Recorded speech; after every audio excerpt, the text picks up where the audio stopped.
You. Got some photographs. Okay, good morning everyone and welcome back to our weekly Parsha class.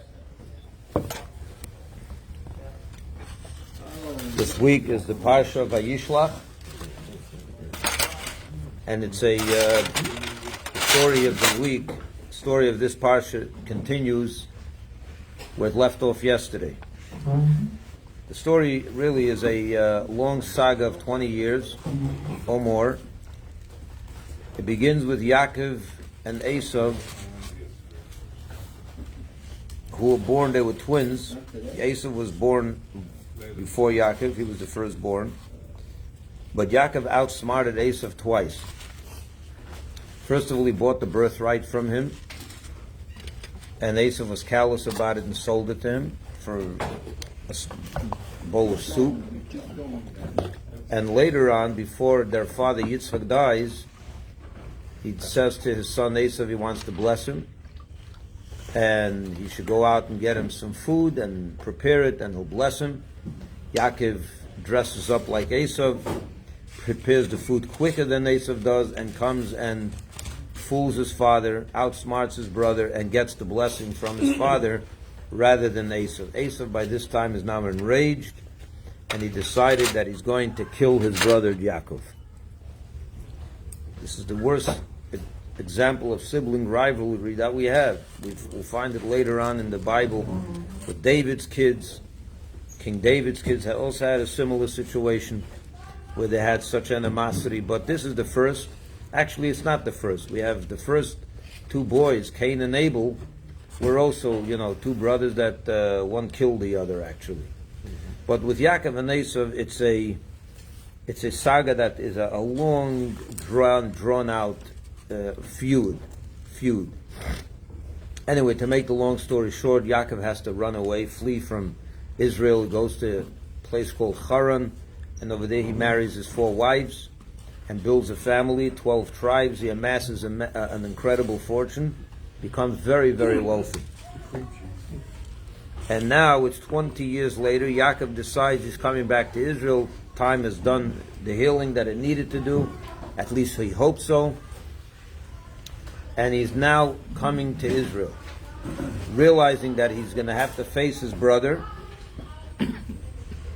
He sends messengers, angels to his brother, messengers, to see if he's ready to reconcile with him and where he's holding. And they come back and tell him that not only is he not at peace with you and ready to move on, but he himself has amassed a small, a sizable army to come and kill you. He's still. Let's close the door real quick.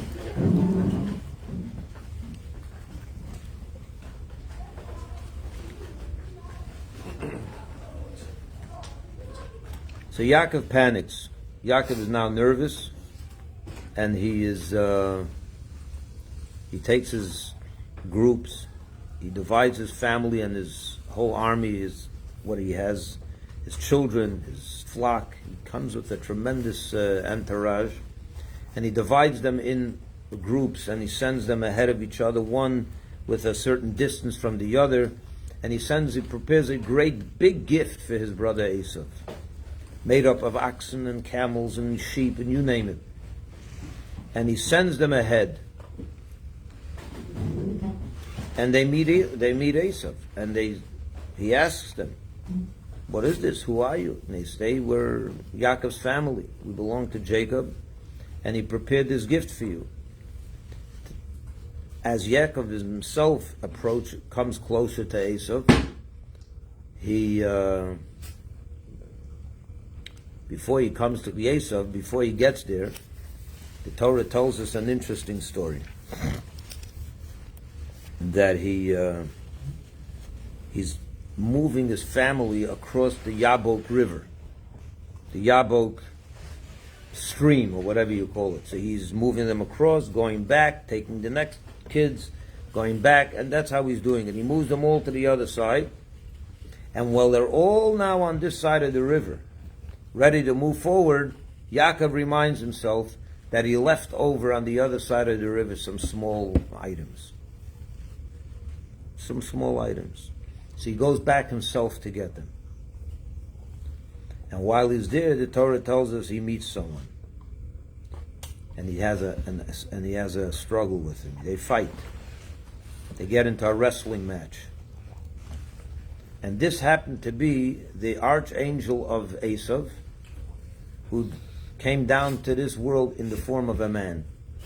And he struggled with Yaakov. He fought with Yaakov that night, and they struggled all night.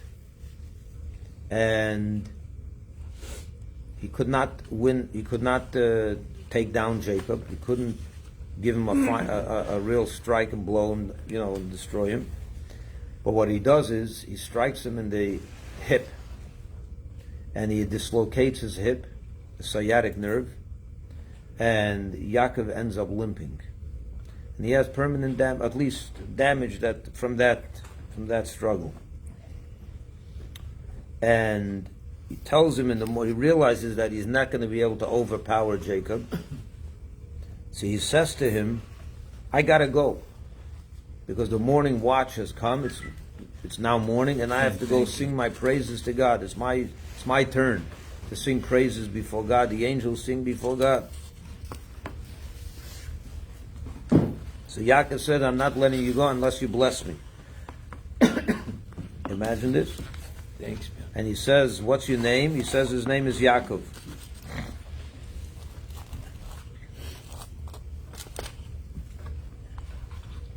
He says to him the following. This is very crucial. He says, "Your name will no longer be only Yaakov. I'm going to give you a new name now. It's going to become Israel." Why? What's the meaning of the name Israel? Yisrael. It means Israel is made up of two words. Sar Kael, which means you'd master over God. You mastered over God and won. And he says, you fought with the angel of God and you've been victorious. So he's giving him now the name Yisrael. And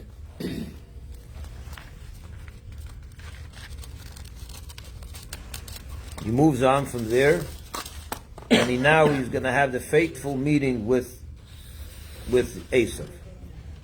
They meet, and what happens is incredible. Esav comes now in face to face with Jacob, and he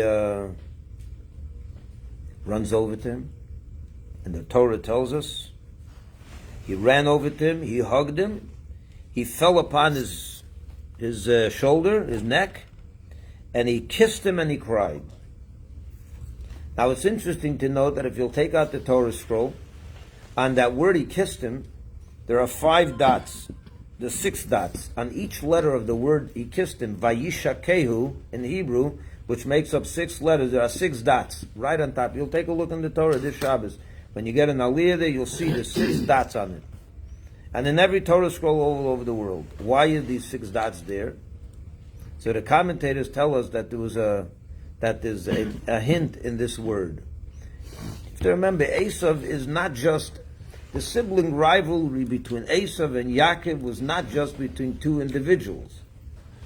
This was the paradigm rift between Esav, who's the progenitor of the Edomites and Rome, and Israel, Yaakov, which is the paradigm and or the progenitor of the Jewish people. Huh? The nation of God. The nation of Israel, yeah. And when we say that Esav hated Jacob, this is the... Please, maybe get a chair for him. Oh, is there a chair there? Oh, sit there, Myron. Oh, there? Myron, right there. They reserved it for you, Myron. See, we're fighting over you. Who wants to sit near Myron? I want to discuss this for a few minutes. This is important. Esav hates Jacob. Esav's hatred for Jacob was not just a hatred of one man to his brother. There were 2 kids that didn't get along and they hated each other, and that was that. But they were twins. They were twins, yes. And it was projected before. It was? Before they were born. Yes, It correct. was already revealed to the Correct, parents correct. what's gonna happen. But it's not only between 2 people. They represent 2 nations. Esav represents the nation of Edom, which is the father of Rome, meaning the whole West. Today, what we call the West, which come from the Roman Empire. And Yaakov being the Jewish people, the children of Israel. And there's this perpetual hate between the Edomites, that part of the world, that part of society, of the civilization, against the Jewish people.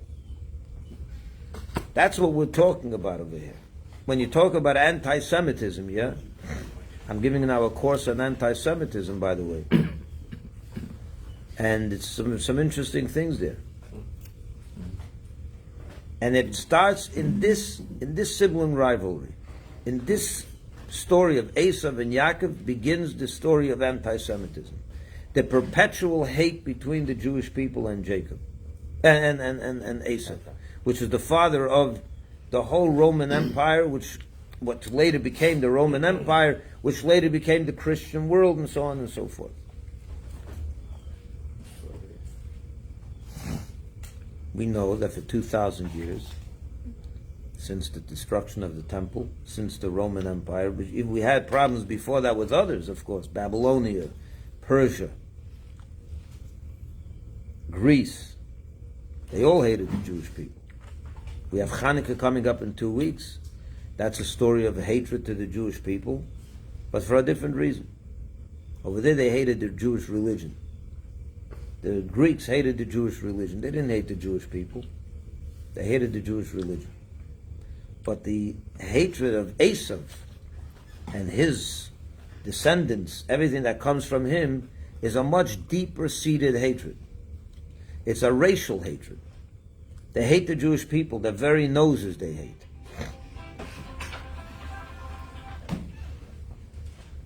And over here, Esav kisses Jacob. And with dots on it. There's dots on that word. Why are there dots? So the rabbis argue about this. Okay. The one opinion is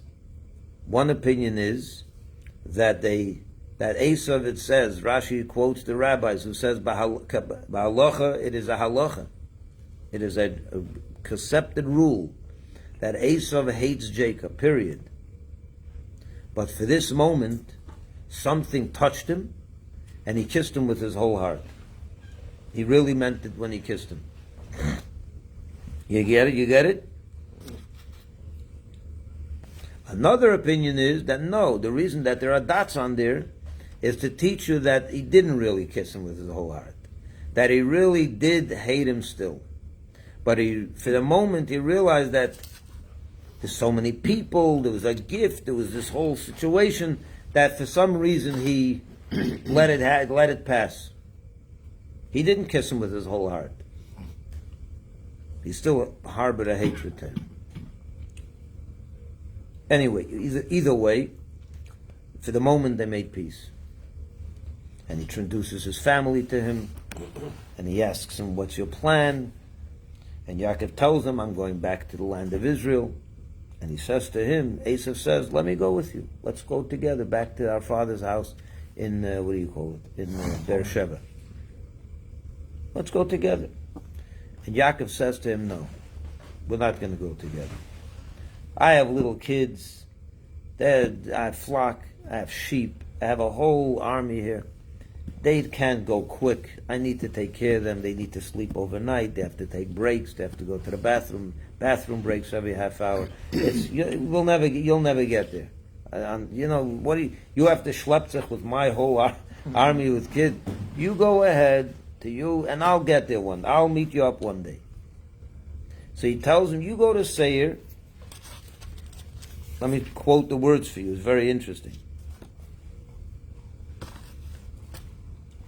He says to him like this, let my master please go on ahead of his servant, meaning Jacob, while I move on at my own slow pace, at the pace of the herds that are ahead of me, and at the pace of the children, until I reach my master Seir. He sends him ahead. You go. Did Yaakov ever meet Esav again after that point? So our sages tell us, I think it does say that they both buried Yitzchak when he passed away. But for the most part, Yaakov did not see Esav again. Even though he promised him that he's going to come and see him. And the sages discussed this. Why didn't that meeting ever happen? So rabbis tell us that what Yaakov was really telling Esav is, and this is an important point, and I want to elaborate on this. This should be just the crux of the class today. Yaakov was telling Esav the following. I've known you now for how many years? You're talking about Yaakov at this point is already close to 100 years old. He's close to 100 years old. He reached the house of Lavan when he was 77. This is 20 years later. So he's 97, 98 years old. Esav is 98, 97, 98 years old. They're twins. For 98 years, these two people, these two siblings, were struggling at each other. Yitzchak likes Esav. The Torah tells us Yitzchak loved Esav. Rivka loved Yaakov. Doesn't mean that Rivka didn't love Esav. She's a mother. How could you say you loved Yaakov, not Esav? She loved both her children, and so did Yitzchak love both of his children. So what does the Torah mean that Yitzchak loved Esav and Rivka loved Yaakov? The meaning is as follows. There's a further question. I want to elaborate on another question over here. Yitzchak is a big tzaddik. Yitzchak is a holy, righteous person. Of all the three fathers, there's some say that he was the greatest of all. He was a holy man that God said, don't leave Israel. He was too holy to leave Israel. Abraham could leave Israel. Jacob could leave Israel. But Yitzchak could not leave Israel. He was on the holiest level of spirituality, at the highest level. This is a man that at the end of his life calls in his son Esav and tells him, I want to bless you. Now you have to understand these blessings that we're talking about, which is the source of this whole problem, right? That's what brought this whole hatred from Esav to Yaakov. Because Yaakov outsmarted and snatched away those blessings from his brother, right? You remember that story. What are those blessings? Those blessings were, the person that got those blessings got the legacy of the Jewish people. That was the blessing of the future of the Jewish people. Yitzchak wants to give that to Esav, knowing that he's a murderer, an immoral person, a cheat. He was guilty of the worst crimes. We know this. He's guilty of the worst crimes. Why in the world would Yitzchak want to spend and waste his blessings on this no goodnik? Here you have a son Yaakov who sat and learned for years upon years. He's a holy person. He's the man that needs these blessings. What are you giving it to Esav for? What's going on over here? And then Rivka outsmarts and tells her son, you go put on Esav's clothing and get the blessings away from Yitzchak. Why didn't she go into Yitzchak's house, into Yitzchak's home, sit down with him and says, dear, honey, this is not the right thing to do. You don't give this, these are both our sons. Do you not see what you're doing? Do you not see that Esav is this is a waste of a blessing? Why didn't she sit down with her husband and tell him, Yitzchak, you're doing this makes no sense. Have a conversation with him. Go and tell Yaakov to put on his clothing of Esav, fool his father. Why? Why would she do that?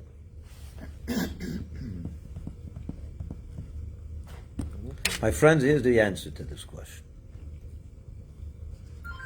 Yitzchak knew everything about Esav exactly like Rivka knew. They all knew what we're dealing with. But according to Kabbalah and Chassidism, Esav had a very, very lofty soul. What? Esav had a very lofty soul. Oh. Extremely lofty soul. From a source, his soul was sourced in an even deeper and higher level of godliness, of God, than Jacob himself. He had a higher soul than Jacob. In the words, in the vernacular of Kabbalah, Esav's soul originated from the world of Tohu, the world of chaos, if you will. which is a primordial world that came before the world that the spiritual world that gave room and created this world. Yaakov comes from the lower world of tikkun, of order. Esav comes from the world of chaos. What's chaos? Let me explain to you what this means. What does it mean he had such a lofty soul? Where do we see it? What's the world of chaos? In the world of chaos, it says, and I'm going to give you a little Kabbalistic terminology, so bear with me a moment. The lights of the world of chaos, when you say a spiritual world, what is a spiritual world? It's a combination of lights that shine and vessels that contain the lights. It's spiritual energy. Every energy needs a container. Just like this, let's take the sun. Yeah, the sun is a light, right? It comes in there. If there's no container for the light, what's the container for the lights, the sunlight? This room. The world that people inhabit the world. They can enjoy the light. They can then, if you have light that is unadulterated, that you go close to the sun and go too far up and you get close to the sun, what happens to you? You burn up. Every light, every energy needs a container that contains and holds the light properly. That's order. When you have lights that shine too strong and the containers are not big enough to contain the light, you know, sometimes you go to that chainik, right? You have a hot water, right? A hot water urn. And you put a thin glass to it. You want a tea, right? You want to make a tea. You put a very thin glass. It happened to me once. What happens? Sometimes the glass breaks from the heat of the water. The glass is not thick enough to contain such heat. It breaks. That means that there was too much energy for the container. The container could not capture and contain that energy. So it broke. That's true in the physical world. It's also true in the spiritual world. Every godly energy needs containers that contain it. In the world of order, the lights were commensurate with the containers. And that's why the world can then evolve and bring about another spiritual world till our physical world and things are orderly, nice, created in an orderly fashion. In the world of chaos, there was too much light, too little vessels. So there was no containers for the light. What happens? It's all over the place. That's what produced Esav. I'm a wild beast, I'm a wild animal. You couldn't contain the man. He has so much spiritual energy, but with very little vessels. Yitzchak couldn't contain his son.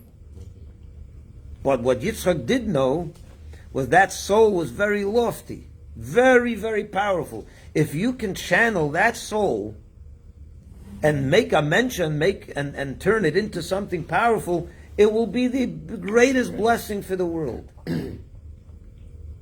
Yitzchak for 50 years was trying to turn Esav into a mensch, to turn that energy and make proper containers for it. And if he would do that, you know what would happen? Mashiach would come. Mashiach would have come. And that's why Yitzchak was doing everything he can to get Esav to receive, to turn it around and make that soul provide, in other words, a good container for that soul so that the world can benefit from him. And if the world can benefit from him, it's the greatest level of benefit you can think of. It's Mashiach himself. Rivka knew that this ain't happening, that the time has not come yet for Mashiach to come. And therefore Esav's energy cannot be contained.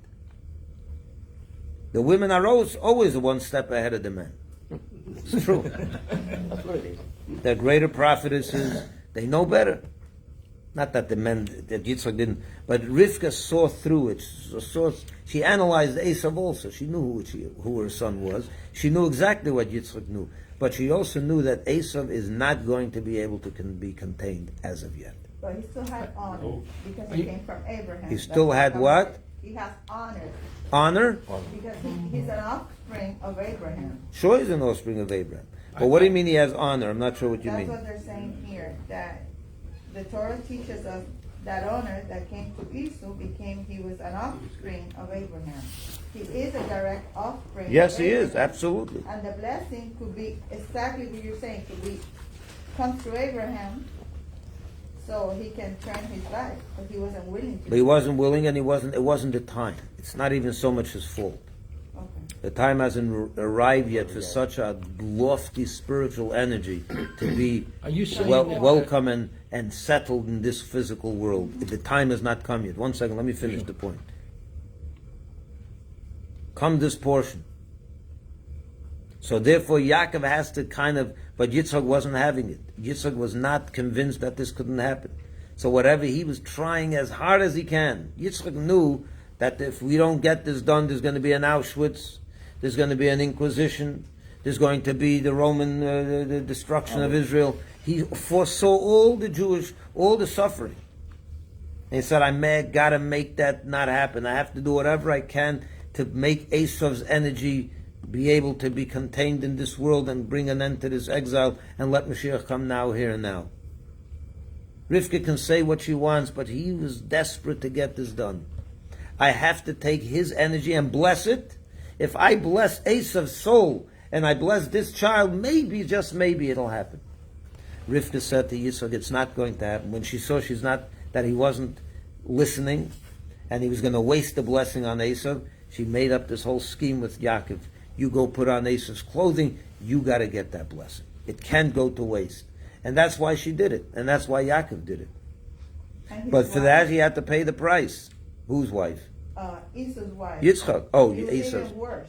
Esau's wife was an idol worshiper, sure. Worse. Yeah. Absolutely. You're right. So Yaakov has to pay the price. He has to leave Israel for 20 years.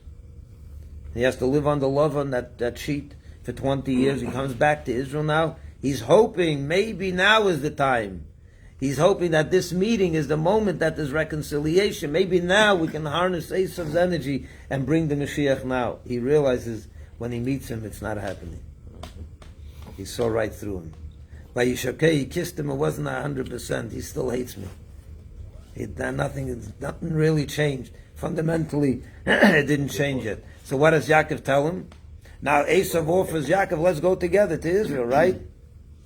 Let's go together to Israel, and that'll be the end. No, Yaakov says, it's not happening. You go ahead. You go ahead of me. I'll meet you later. And I'll meet you later. When is that later? When Mashiach comes. That's what he meant. You go there and I'll meet you later. When is later? When Mashiach comes. And he never meets him after. Since that meeting, they never meet again. This is not just a family story. This is the story of the Jewish future, the whole world. Every word here is about bigger things. You understand? It's two people. It's being played out through two individuals, but it's really the paradigm for the Jewish people, for the world, for Mashiach, for the whole future of the Jewish, the Jewish story, of the world story. Yaakov sees right through Esav. He says, I enjoyed the kiss, but have a nice day. He didn't get convinced by him. Not only wasn't convinced, he would love to be convinced, but he wasn't there yet. Esav wasn't there yet. He says, I have to take my time. We're going to have to, this is not going to happen right now. Yeah, maybe we can bring Mashiach, we can make Mashiach come now if we go together back home and we can bring an end to it, but the kids, we're not there yet. The world has not reached that level yet. And that's what he means to himself. My flock, the kids, they're too slow. I need to go on my own pace. What does he mean, my own pace? In due time? It means the world has to go in its own pace towards Mashiach. It has to happen in the way that God wants it, in the way that it has to happen. He can't rush it if we're not ready for it. Hold on. So he sends him off, and Esav goes, and that's the end of Esav. We never hear of Esav again. We never hear of Esav again in the story of the Torah. You had a question, and you had a question. Go ahead. Were you saying that Esav had the potential to be Mashiach? Not that he should be Mashiach. That he could bring that the world, if you get that energy and you harness that energy in the world would be uplifted to a new level where there would be no reason to go through this whole exile and all the troubles and all the tribulations. If you can get such energy into the world is elevated. Becomes a new place. But it couldn't happen yet.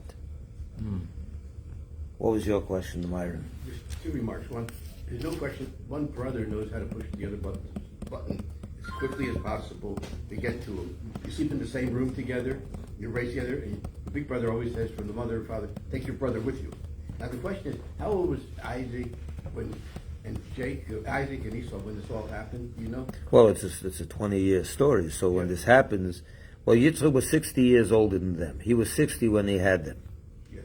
So if they're 100, he's 160. So this happened at what age were they? Well, when they meet, this fateful meeting happened when they were about 98 years old. 98. Yeah. There's a movie Avalon. Anybody remember that one? All right, let's move on. There's a couple of other issues in this portion that I want to get through. And so Yaakov, the first, he comes back to Israel now, and he moves into a place called Shechem. Nablus. Today's Nablus. And a tragedy happens. A major tragedy happens to his family. What happens is his youngest daughter, Dina, goes out and, she's living now in Israel, and she probably went out to the mall one day shopping, right, in the Shechem, the mall of Shechem, and a young man puts his eyes on her. A man by the name of Shechem. His actual name was Shechem. And he was the son of the chief of the city of Shechem, of the whole province. And he raped her. And he really wanted to marry her. He comes back to home. He tells his father, I need you to get this woman, convince her father to let me marry her. Now, Yaakov's sons come home and they hear what happened to their sister. They were enraged. Especially the two sons, the two brothers, Shimon and Levi. They said, we got to pay back the people of Shechem for this travesty. And they made a whole scheme. What happened was, they come over and they make a deal. They say, yeah, let's negotiate the terms of the shidduch. Right? They want to make a shidduch with Dina and Shechem. Like they make let's have a conversation. So they say, you'll be able to live with us. We'll marry you. You'll marry us. It'll be wonderful, right? So Shimon and Levi speak up and say, you know what? Let's make this. Sounds like a good idea, but we can't let you marry our daughters if you're uncircumcised. You can't be uncircumcised and marry us. It's not going to work for us. So if you can get your whole city to circumcise, then you can marry Dina, we'll marry your daughters, and there'll be peace peace in the Middle East. And these people go for it. The Shechem wanted Dina so bad that he convinces the whole male population of the city of Shechem. They're all circumcised on the same day. This is good. Because he talks them in, he convinces them that they'll be able to marry the daughters of Jacob and their granddaughters. It'll be a wonderful thing. Maybe the girls of the Shechemites were not that, not so pretty. The daughters of Jacob were, so they were convinced. They go and circumcise on the third day. Yaakov's sons Shimon and Levi take up arms and they slaughter the whole entire town. In their beds, while they were recovering from the circumcision, they go and stab every last male of Shechem. They kill the whole city. Now, the rabbis have a discussion about the legality of this. And the truth of the matter is that legally they were allowed to do what they did. They didn't violate any legal law, no. Because they were all culpable. It's a whole halachic debate. If Shimon and Levi had legal grounds for what they did, and they did. But Yaakov was still unhappy about it. He wasn't happy with what they did, and he chastised them, and he said, what'd you do? You should have consulted with me. And they banged on the table and said to Jacob, are we going to let our daughter be treated like a harlot? And that's the end of the story. In other words, they got the last word. Jacob accepted what they said. You know how old Shimon and Levi were when they did this? They were 13 years old. Yeah. Really? 13 years old. They were bar mitzvah. That was the way they celebrated their bar mitzvah. That was their bar mitzvah party. That was their aliyah. That was their aliyah. Nowadays. Actually, it was. You want to hear something Actually, it interesting? was. They went up. They went up, absolutely. Yeah. The Rebbe has a whole talk about this. To learn the lesson of Shimon and Levi. They were 13. The Rebbe says that they went on Mesiras Nefesh. They went to sacrifice themselves for their sister. He says every 13-year-old should have that level of commitment that they had. And by the way, this is where we learn how that a bar mitzvah is at 13 years old. How is that? Because Shimon and Levi in this particular story are called ish. They're called adults. So from here we learn, no, seriously. This is where the Torah learns that a bar mitzvah is at 13. Because these 13-year-olds were called adults. That means they reached maturity at 13. So the Rebbe questions and says, this is where you learn the event of a bar mitzvah from such a, what most people would say is is not exactly the most, exciting story in the Bible, Maybe we can learn a little bar mitzvah from Avram's hospitality, from Yaakov and from their righteousness. You learn it from a story of murder. It's a very interesting detail. Because the Rebbe says the point is that the Torah is trying to teach 13-year-olds how to become, what does it mean to be 13? Ish. How do you become a Jewish man? Not by killing people, God forbid, obviously not, but by having the commitment that they had for their sister. They were enraged by the injustice of what happened to their sister, to the point that halachically they were allowed to do what they did, but it was certainly a stretch. So the Rebbe learns from that commitment. Not that we're trying to teach kids what to go and do what they did, but the point is the feelings that they had. What was your question? Whatever happened to Dina afterwards? She marries her brother Shimon. She married the brother Shimon. Yeah, because she felt she was very broken-hearted about what happened to her, and she would not. She was like what you would call today.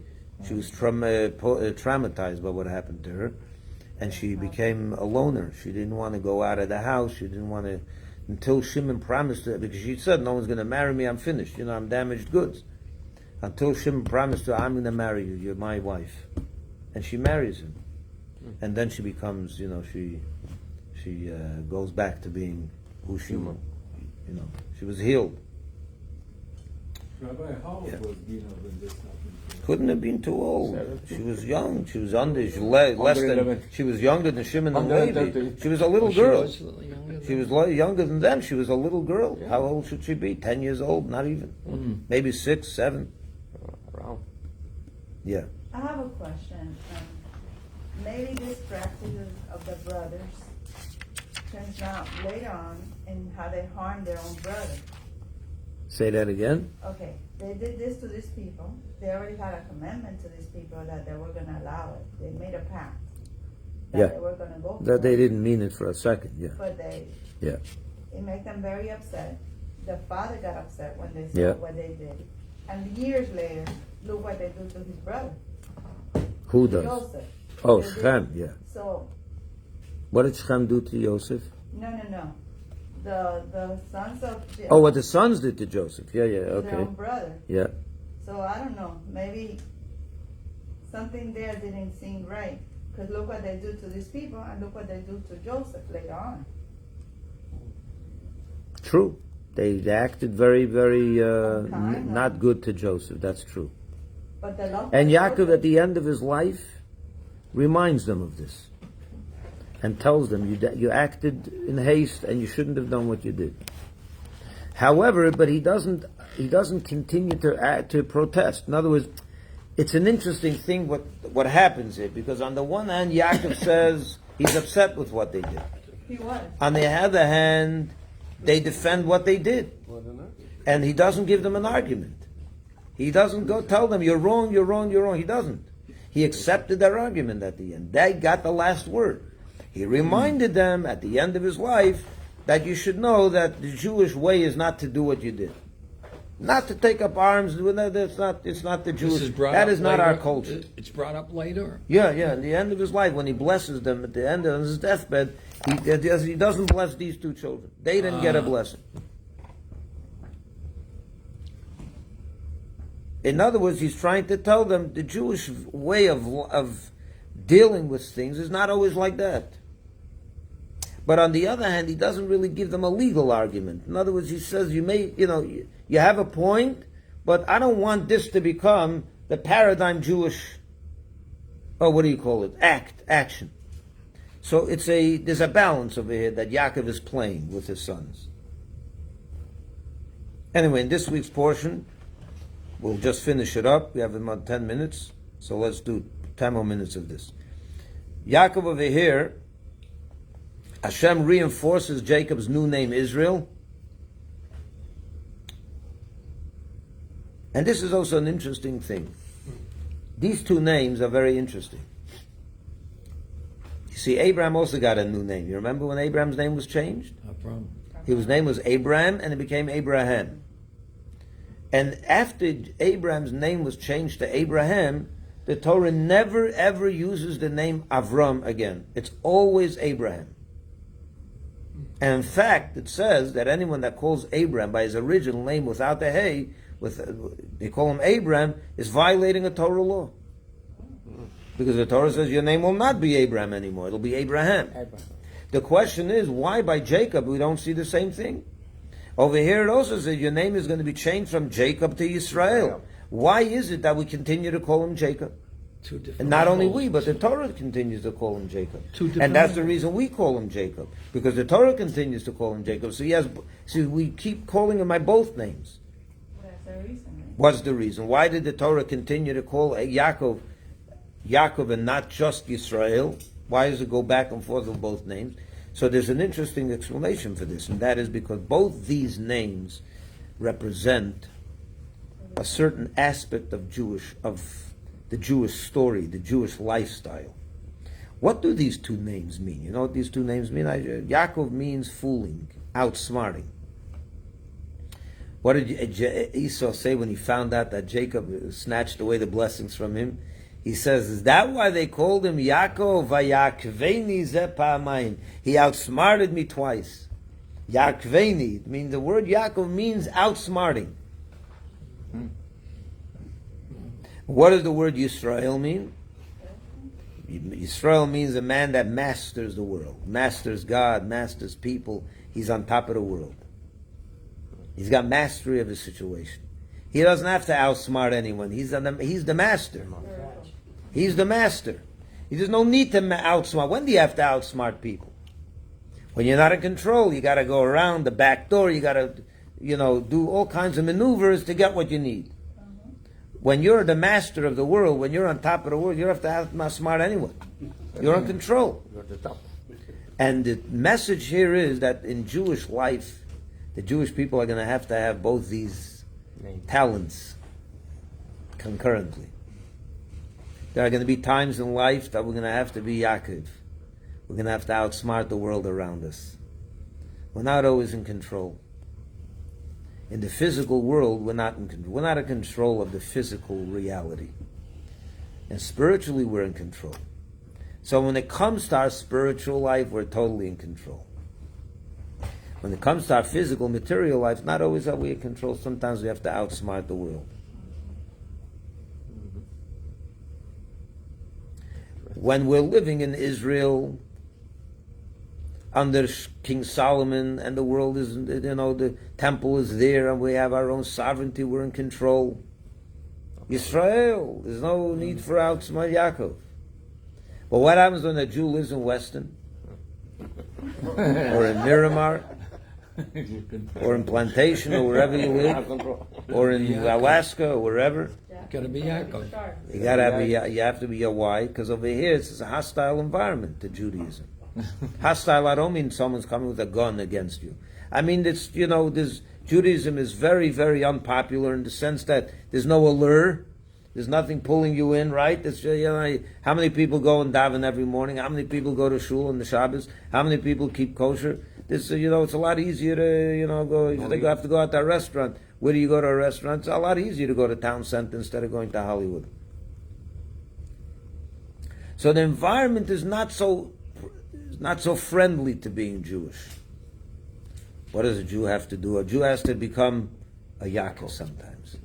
He has to figure out how to maneuver and outsmart the world around him. Not the negative, not to cheat the world. You're not allowed to cheat and lie. You have to outsmart. By the way, Yaakov never lied either. Even when he came to his father and they asked him, he didn't tell him, my name is Esau, that. He said, I am. Esau is your older brother, your older son. He said it in such a way where he's not lying, but it should be misunderstood. You understand what happened over there? Sometimes a Jew has to be able to say things in a way where he's got his way. We say it. Not a lot of lie, It's a white lie. but you have to, not white lie, no, you have to know how to say and maneuver and figure out how to be a Jew in exile. Break the rules, but not break. You need to have Yaakov's talent You don't answer this. to outsmart the world around us in a way where you're not destroying the world, where you're elevating the world. They don't even realize. They don't even realize.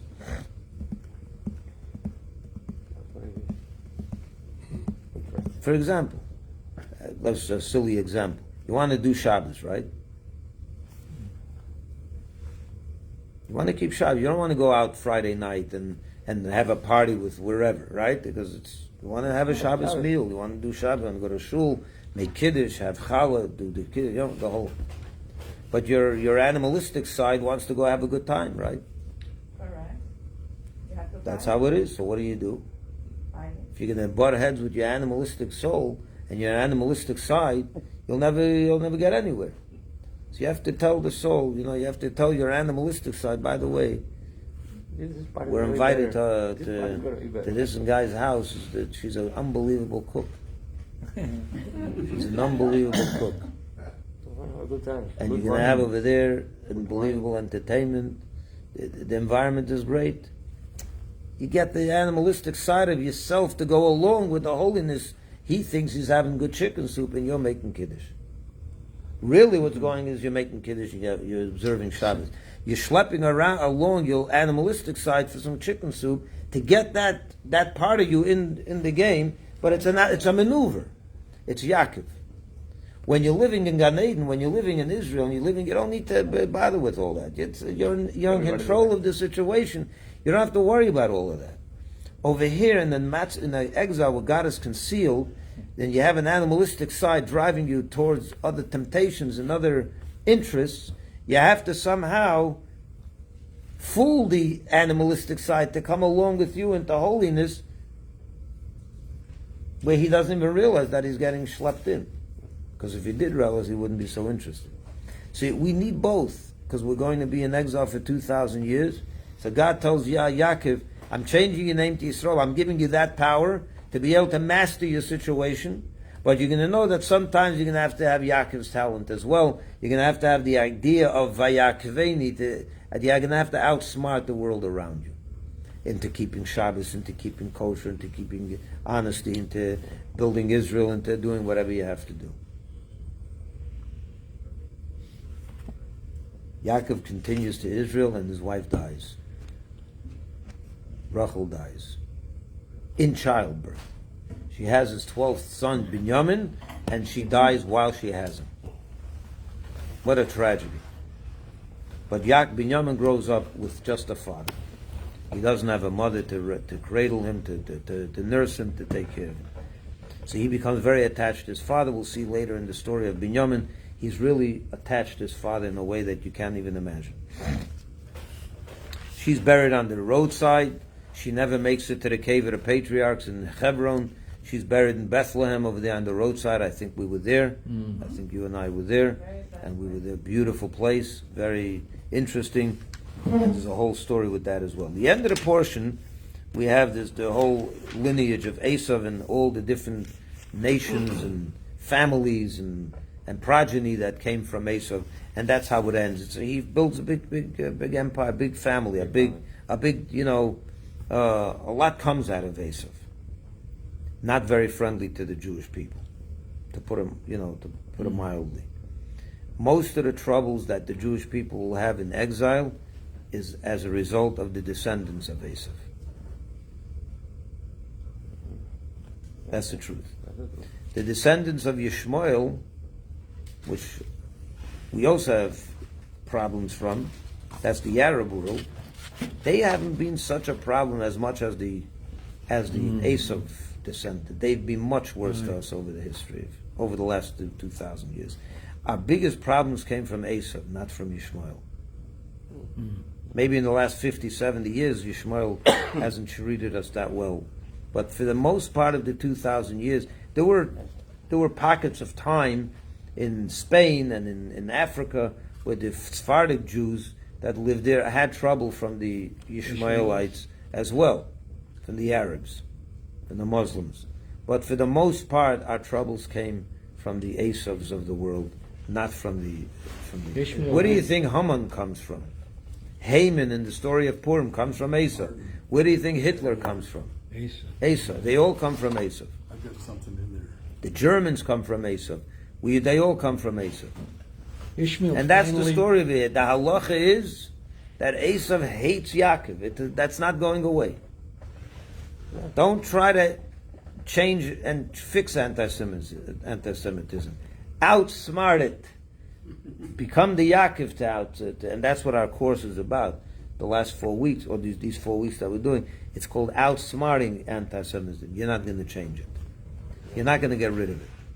Rabbi, You got to know how to outsmart it. Rabbi, And with that, I conclude, and we'll be back next Sunday for more. you made a comment that you're going to do a course on anti-Semitism. I'm in the middle of it. Yeah, I'm right in the middle of it. Yeah, Oh, okay. every Wednesday night. Every You're Wednesday welcome to night. come. Okay. Yeah, come this Wednesday night, 7:30. Join us. You're welcome. No, it's not Zoom. Ishmael finally did sincere tshuva. Yishmael does tshuva. Esav doesn't. But very, very sincere tshuva. Yeah. Yeah. And you can see it in the fact that they, over the years, they have not been such a menace to the I Jews. think about that. That's such a shame that they came together and we're still fighting each other. That's right. Such a shame. All the watchers, have a wonderful week. Thank you so much. We'll see you next week.